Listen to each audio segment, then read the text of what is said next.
Simplemente para recordar que la obesidad es un conjunto, es una patología multifactorial, ¿cierto? Que se deriva de consecuencias tanto genéticas como epigenéticas. Una parte muy mínima de la obesidad que conocemos es la monogénica, que se deriva pues ya de alteraciones como tal genéticas, cromosómicas o en algunos genes específicos, pero es una proporción mínima dentro de toda la obesidad que nosotros conocemos. El resto de obesidad es de causas poligénicas, es decir, es multifactorial y principalmente se debe a factores también epigenéticos, o sea, todas las interacciones del medio ambiente con nuestro genoma, nuestra genética. En cuanto a los cannabinoides, nuestro cuerpo sintetiza ciertos cannabinoides que son endógenos, como los que tenemos acá, la anandamida y el 2-araquidonilglicerol. Estos dos cannabinoides endógenos pues tienen funciones muy importantes en todo lo que es la neuromodulación, es decir, no son catalogados como neurotransmisores como tal, pero sí van a ayudar a ciertos neurotransmisores a ejercer sus funciones. También es importante resaltar que son mensajeros lipídicos derivados de los eicosanoides y que a su vez comparten vías comunes con el ácido araquidónico, especialmente lo que nosotros ingerimos en la dieta o lo que conocemos como ácidos grasos poliinsaturados, si recuerdan el omega 6 y el omega 3. Entonces, estos precursores comparten una vía común con los cannabinoides. Entonces, más adelante vamos a ver cuál es la importancia pues, de mencionar este aspecto. Se dice que la anandamida está principalmente involucrada en todo lo que es la regulación pues, a nivel inmune y el 2-araquidonilglicerol sobre todo pues, en la parte del sistema nervioso. El cannabis sativa es una de las especies de cannabis más conocida y pues que más se ha estudiado porque es la que se da en nuestro clima tropical. Hay otras variedades de cannabis, también índica y otras que en este momento se me escapa el nombre, pero pues para el objetivo de esta conferencia y pues teniendo en cuenta nuestro contexto colombiano, vamos a hablar de lo que es el cannabis sativa como tal. Entonces, el cannabis sativa es una planta que tiene aproximadamente 500 compuestos. Dentro de estos compuestos están los cannabinoides y otros que le dan pues ya las características del sabor, el olor, etcétera, como son terpenos, flavonoides, alcaloides, etcétera. Los cannabinoides entonces tienen su importancia porque son se conocen alrededor de 70, son los más abundantes dentro de la planta del cannabis sativa y adicionalmente tienen una capacidad muy importante de interactuar con los receptores endógenos, o sea, receptores celulares del humano. Después del proceso como tal que se le hace de secado, de almacenaje a la planta del cannabis sativa, se dan unos compuestos en su forma final, como lo son el THC, el tetrahidrocannabinol, que es el componente pues, que conocemos como psicoactivo dentro del cannabis, y también otro como es el cannabidiol. Tenemos el cannabis sativa, de aquí se derivan dos compuestos principales. Uno es lo que conocemos como la marihuana, que no es más que la forma original en la que vemos la planta, las hojas secas y las unidades floridas, y el hachís, que ya vienen siendo todo lo que es la resina como tal, que se extrae de las hojas y de los cogollos florecidos. Sin embargo, estos dos, al obtener pues, los compuestos puros aislados, tenemos dos grandes grupos de componentes, los no cannabinoides y los cannabinoides.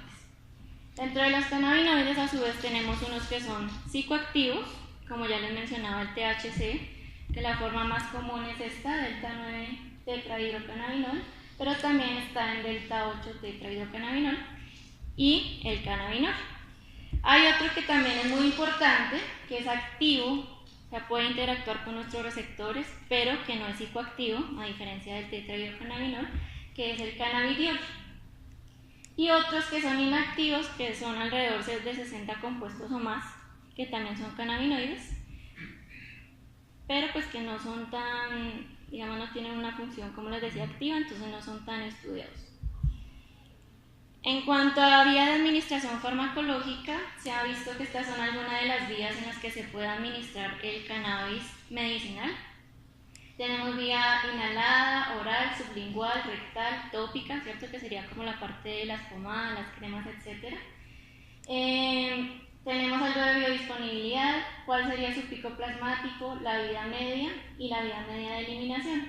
Entonces aquí para resaltarles que casi todas, digamos, las vías de administración, el cannabis pues tiene una vida media alta, pero sobre todo en la que es la tópica, ¿cierto? La rectal y la oral. Entonces la oral va a tener una importancia muy importante pues en el posible potencial que va a tener el cannabis. El estado de la evidencia médica actual, ¿qué nos dice? Que el cannabis se ha probado que funciona ya con ensayos clínicos y demás para enfermedades neurológicas como la esclerosis múltiple, la epilepsia, y hay algo de evidencia preliminar para tratar, digamos, lo que es el Alzheimer, la enfermedad de Corea de Huntington y el síndrome de Tourette. En cuanto a enfermedades relacionadas con el sistema digestivo y el estado nutricional, se ha visto que hay un efecto benéfico cuando se administra en pacientes que tienen efectos secundarios, sobre todo en la parte de quimioterapia. Entonces esos efectos secundarios como lo que son las náuseas, el vómito que puede generar en ellos, se ha visto que en estas personas pues hay una mejoría significativa. También en los pacientes que presentan estos síntomas y que tienen alguna patología como lo son el VIH o el SIDA. Para el dolor crónico también hay evidencia ya consistente de que se puede utilizar y también se usa para, digamos, casos de dependencia de las drogas y problemas de salud mental, sobre todo en casos de terapia de sustitución a opiáceos, terapias, digamos, de alcoholismo, sería, digamos, una forma de sustituir esta adicción, y también para algo de lo que es el tratamiento de la ansiedad, estrés postraumático y trastornos del sueño. Entrando en materia de lo que tenemos ahorita de estado del arte de cannabis y obesidad, entonces, ¿cómo se empezó a investigar el cannabis para la parte de la obesidad? Generalmente este tema es un poco controversial, ¿cierto? Porque cuando hay un consumo agudo, o sea, cuando una persona consume cannabis, generalmente se incrementa el apetito, ¿cierto? Entonces dirán, ¿pero por qué para la obesidad? Entonces ya lo vamos a ir resolviendo a lo largo de la conferencia. Este incremento en el apetito, que normalmente se da en el consumo agudo, hizo que se empezara a explorar todo el sistema endocannabinoide, especialmente también lo que son los receptores pues, de los cannabinoides, como el receptor 1. Entonces este enfoque terapéutico empezó bloqueando los receptores CB1 de los cannabinoides. Hace muchos años entonces fue exitoso un medicamento que se llamaba Rimonabant para el tratamiento de la obesidad, que específicamente bloqueaba los receptores 1 de los cannabinoides. Sin embargo, este medicamento fue retirado del mercado porque, a pesar de su alta eficacia en el tratamiento de la obesidad, se asoció con que tenía mayores tasas, y las personas que lo consumían tenían mayores tasas de depresión y ansiedad, y pues ya era, digamos, que significativo. Se realizaron metaanálisis y pues todo esto hizo que se retirara finalmente del mercado. Recientemente, entonces, ¿qué se ha visto? Que aquellas personas o consumidores de cannabis generalmente tienen menor prevalencia de obesidad. Entonces se empezó a estudiar qué pasa entonces en este caso. Si decíamos que en el consumo agudo se incrementaba el apetito, ¿por qué se ha observado que es lo contrario en el caso de las personas que tienen un consumo alto y que presentan menor prevalencia de obesidad? Se empezó a investigar acerca de los compuestos, sobre todo los psicoactivos como el tetrahidrocannabinol, y también en conjunto toda la planta, es decir, sin aislar los compuestos. Lo que se ha visto en términos generales, que ya vamos a ir viendo detalladamente, es que puede producir una pérdida de peso y puede ser un agente terapéutico útil para el tratamiento de la obesidad. Antes de iniciar con el primer estudio, pues vamos a repasar un poco lo que es el tejido adiposo blanco y pardo. ¿Por qué? Porque el primer estudio se hace con células. Entonces el tejido adiposo blanco va a ser, digamos, que un tejido que va a almacenar, si ustedes ven la mayoría, el 90% de la célula adiposa está almacenando lípidos en su interior. Entonces es un tejido que se relaciona con que no es tan bueno que lo tengamos, por decirlo así. El tejido adiposo pardo, por el contrario, va a tener menos espacio para el almacenaje de los lípidos y adicionalmente tiene una alta cantidad de mitocondrias, lo que facilita que haya una mayor disipación de energía, ¿sí? Y pues digamos que un efecto regulador más alto, entonces va a haber una mayor termogénesis. Por lo tanto, entonces es más benéfico que nosotros tengamos un tejido adiposo pardo en mayor proporción respecto al tejido adiposo pardo, al tejido adiposo blanco, perdón. Por otro lado, el tejido adiposo blanco en la obesidad se ha asociado en términos generales con todo lo que es la inflamación local en los adipocitos. Hay una inflamación a nivel generalizado, ¿sí?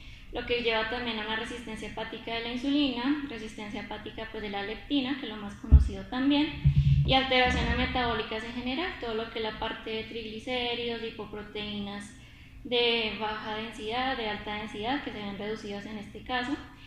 Y por último, entonces se ven todo lo que vemos en el paciente obeso, que está acompañado también con múltiples comorbilidades, como son hipertensión, aterosclerosis, todo lo de las dislipidemias y en general una resistencia vascular a la insulina. En la obesidad, el tejido adiposo pardo, que decíamos que era el más importante para la parte de la termorregulación, está totalmente disminuido o es menos activo. Al estar disminuido o ser menos activo, hay varias complicaciones, como son una disminución de la termogénesis, por eso las personas tienden a ganar más fácil peso, disminución del gasto energético, aumento como tal de la adiposidad a nivel visceral, a nivel pues, de la grasa que recubre los órganos, liberación de citoquinas proinflamatorias en general, mayor resistencia a la inflamación, aumento de triglicéridos pues, circulando, disminución de las lipoproteínas de alta densidad y aumento de la glucosa en sangre. Entonces, por eso es que en una persona con obesidad, o en un paciente con obesidad, vemos que se acompaña también de múltiples complicaciones. Entonces, este contexto era para mostrarles este artículo, que es, se estudió el cannabidiol como tal. Entonces, el cannabidiol, si volvemos a la gráfica inicial, es el compuesto que era activo, pero no psicoactivo. ¿Sí? Es un compuesto que tiene la capacidad de interactuar con nuestros receptores, pero que como tal no es psicoactivo dentro del cannabis. Se estudió cómo este compuesto en células podía promover el pardeamiento, que decíamos que era lo ideal, que tuviéramos más tejido adiposo pardo que blanco. Entonces se estudió en una línea de preadipocitos para mirar si efectivamente se daba un pardeamiento mayor. Se estudiaron entonces tanto proteínas específicas para el tejido adiposo pardo, que son todas estas que ustedes ven aquí en esta gráfica, como genes específicos para el tejido adiposo pardo, que son los que ven en esta segunda gráfica. Entonces se hicieron 3 grupos celulares. El primero serían las células control, que simplemente pues, se trataron para que sobrevivieran, ¿sí? El segundo sería el cocktail, que eran células que se les administraban también componentes pues, para promover el pardeamiento como tal. Y el tercer grupo, que es el que vemos en negrito, sería el al que se le administró tanto los promotores del pardeamiento, o sea, lo que tenía el cóctel, más el cannabidiol. Entonces el cannabidiol era un extracto con 99% de pureza. En este lado entonces vemos lo que es la expresión relativa de las proteínas. Y lo que vemos en esta primera gráfica es que efectivamente, si ustedes ven las barras negras, que serían las del tratamiento del cannabidiol, hubo un aumento de la expresión en todas las proteínas específicas para el tejido adiposo pardo, lo que significa que efectivamente estas proteínas se expresaron más en este tipo o en estas líneas celulares. Lo mismo ocurrió en el caso de los genes específicos para el tejido adiposo pardo. Cuando se daba el tratamiento con cannabidiol en estas células, se incrementaba notablemente su expresión en todos los casos. Entonces, lo que nos lleva pues a concluir que es efectivamente este compuesto promueve el pardeamiento como tal celular. Los estudios que tenemos en personas. ¿Qué se ha visto? Entonces, que en personas, este estudio se hizo con personas que asistían antes a una cita médica, pues antes de la cirugía bariátrica, de someterse a cirugía bariátrica. Entonces sabemos que son personas ya con una obesidad bastante notoria, ¿cierto? Para someterse a este tipo de cirugía. Se hizo en Francia y se evaluó la prevalencia de consumo de sustancias psicoactivas en general.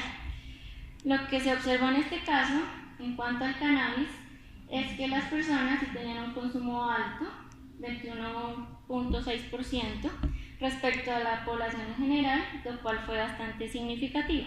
Entonces ya sabemos que posiblemente las personas con obesidad tienen una tendencia a consumir diferentes sustancias psicoactivas y entre ellas pues está el cannabis.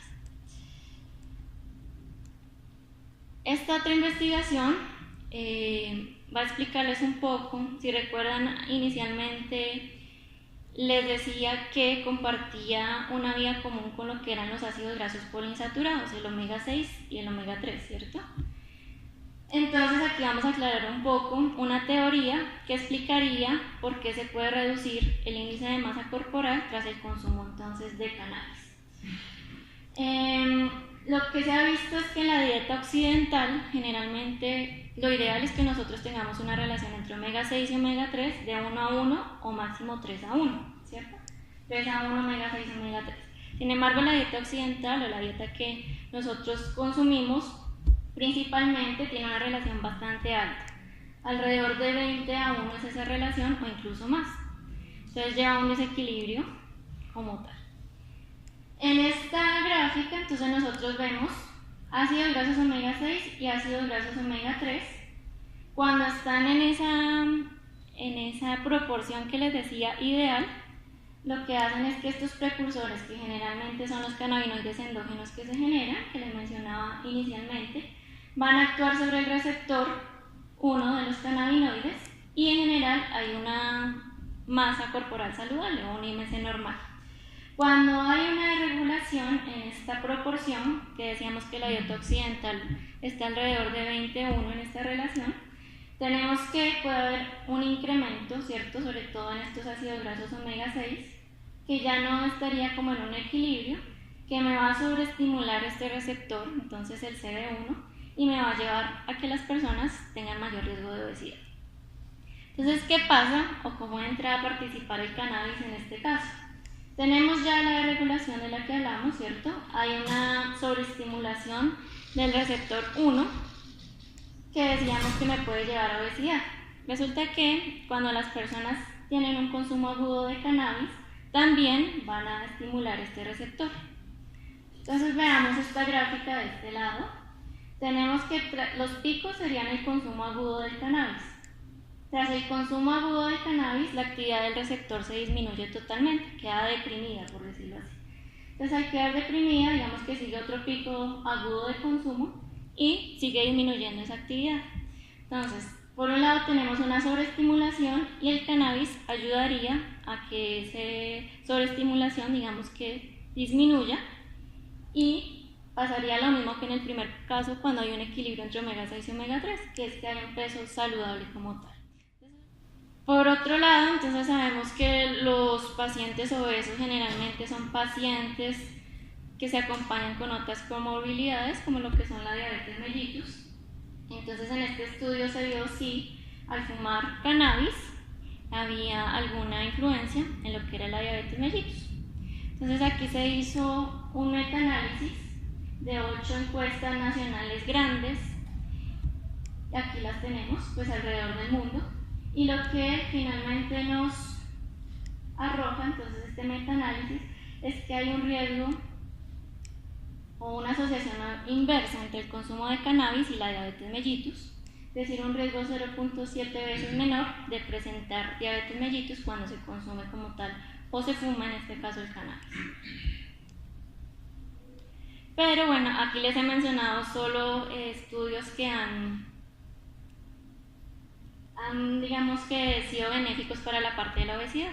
También hay otros estudios controversiales como este que les voy a mencionar, que es de los efectos metabólicos del consumo de cannabis.